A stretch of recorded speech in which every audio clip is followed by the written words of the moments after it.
ननकाना शहर पाकिस्तान के सूबा पंजाब के लाहौर से तकरीबन 80 किलोमीटर जनूब मगरब की जानब और फैसलाबाद से तकरीबन 76 किलोमीटर मशरक की जानब वाक़ है। तारीख बताती है कि ये इलाका 13 मरतबा खंडरात में तब्दील हुआ और 13 मरतबा आबाद हुआ, जिसकी निशानियाँ आज भी धौलर की सूरत में मौजूद हैं। इस बस्ती की बुनियाद राय भोई ने रखी और इसका पुराना नाम राय भोईदी तरवंडी था। उनके पोते राय बलोर भट्टी ने इसका नाम गुरु नानक की निस्बत से ननकाना रखा और फिर बाद में ननकाना मशहूर हो गया और अब इस शहर को ननकाना साहब कहकर पुकारा जाता है। गुरु नानक के वालिद मेहता कल्याण दास खत्री उर्फ मेहता कालू राय भोई के बेटे राय बलोर भट्टी के मुंशी थे। तलवंडी बुनियादी तौर पर एक हिंदू आबादी थी, मगर यहाँ का जागीरदार राय बलोर भट्टी नौ मुस्लिम था। तारीख के मुताबिक गुरु नानक एक हिंदू घराने में पैदा हुए और वो अपने वालिद कालू मेहता और वो अपनी वालदा माता तृप्ता की इकलौती नरीना औलाद थे, जबकि इनकी बड़ी बहन बेबे नानकी भी थी, जिनकी वजह से आज दुनिया में लाखों सिख नजर आते हैं। ननकाना साहब में गुरु नानक की इब्तदाई जिंदगी के मुख्तलिफ वाक़यात की याद के तौर पर कई गुरुद्वारे बनाए गए हैं।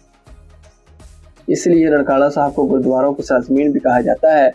गुरुद्वारा का लफ्जी मतलब गुरु का दर है। बाबा गुरु नानक सिख मजहब के बानी और पहले गुरु हैं।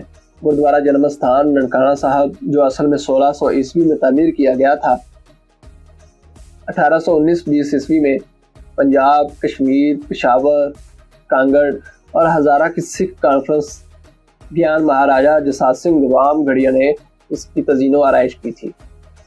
इस इलाके को मजहबी और तारीखी लिहाज से काफ़ी अहमियत हासिल है। इस शहर पूरी दुनिया से सिख यात्री हर साल यात्रा करने आते हैं। तारीखी तौर पर यह इलाका सांदलबार में शामिल है। ये इलाका दरियाए रावी और दरियाए चिनाब के दरमियान नहायत ज़रख़ेज़ ज़मीनों पर मुश्तमिल है। इसका रकबा 2720 मुरबा किलोमीटर है। इसकी कुल आबादी 13,60,000 नफूस पर मुश्तमिल है, जिसमें से 2,50,000 आबादी शहरों से मुंसलिक है और 11,10,000 देहाती आबादी पर मुश्तमिल है। मई 2005 में इस शहर को तहसील से ज़िला बना दिया गया और फिर इसकी 3 तहसीलें बन गई: ननकाना साहिब, शाहकोट, सांगला हिल। ननकाना साहब में बहुत सी बरादरियां और मजहब आबाद हैं। आराई, जट, राजपूत, गुज्जर, खर्ल, मान, कंबो, डोगर, रहमानी वगैरह वगैरह और मज़ाहिब में सिख और ईसाई वगैरह शामिल है। यह है ननकाना साहब की मस्जिद मदीना, जिसे 1948 में 2.5 कनाल की ज़मीन पर तामीर किया गया और फिर 1995 में इसकी तामीर का काम दोबारा शुरू किया गया। इस मस्जिद का एक बड़ा हाल और इसके 5 गुंबद नहायत दिदासेब हैं और इन पर काशीकारी की गई है। इसका दरवाज़ा मस्जिद नबवी की तर्ज पर बनाया गया है और इस पर खूबसूरत सा कलमा भी तहरीर किया गया है, जो इस मस्जिद की खूबसूरती को 4 चांद लगा देता है। इस मस्जिद के सहन में 1000 के करीब, जबकि बेसमेंट में 400 के करीब नमाजी नमाज अदा कर सकते हैं। इस मस्जिद के साथ एक मदरसा भी है, जहाँ तलबा इकराम हिफ्ज़ व नाज़रा की तालीम हासिल करते हैं। इस मस्जिद का मीनार इंतहाई खूबसूरत है, जो बाकी मसाजिद से इसको मुनफरिद बनाता है, जिसकी ऊंचाई तकरीबन 160 फुट है। ननकाना साहब ने ऐसी नामवर शख्सियात को जन्म दिया जिनकी छाप बरसों गुजरने के बाद भी हमें नजर आती है। यहाँ से ताल्लुक़ रखने वाले लोग चाहे अक़लियत में हों या अक्सरियत में, इस धरती ने उन्हें हमेशा बराबर मान और प्यार दिया है।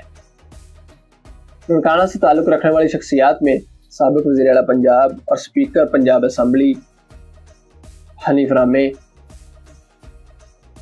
साबिक़ा MNA राय मंसूर अली खान खैर, साबिक़ा federal secretary colonel retired Mohammad Nisar Ahmad Khan, brigadier retired Ejaz Ahmad Khan, साबिक़ वफाकी वज़ीर दाखिला ब्रिगेडियर रिटायर्ड आफ्ताब अहमद खान, राय फैसल रशीद खान भट्टी, राणा जमील अहमद खान उर्फ गुड खान, साबिक़ MPA राणा शौकत महमूद, पाक फ़ौज के कैप्टन हसनैन नवाज शहीद, पाक फ़ौज के पहले सिख अफसर मेजर हरचरण सिंह, इनका ताल्लुक भी ननकाना साहब से है। रेलवे स्टेशन, ये है ननकाना साहब का रेलवे स्टेशन, जिसको हाल ही में रेनोवेट किया गया है। इसको ख़ास तौर पर सिख यात्रियों की सहूलत के लिए रेनोवेट किया गया है। تاکہ سکھ یاتریوں کو یاترا کے لیے سفری سہولت مہیا کی جا سکے۔ ایک وقت تھا کہ یہاں سے 6 ٹرینیں گزرا کرتی تھی، لیکن آج کل یہاں سے صرف ایک ٹرین گزرتی ہے۔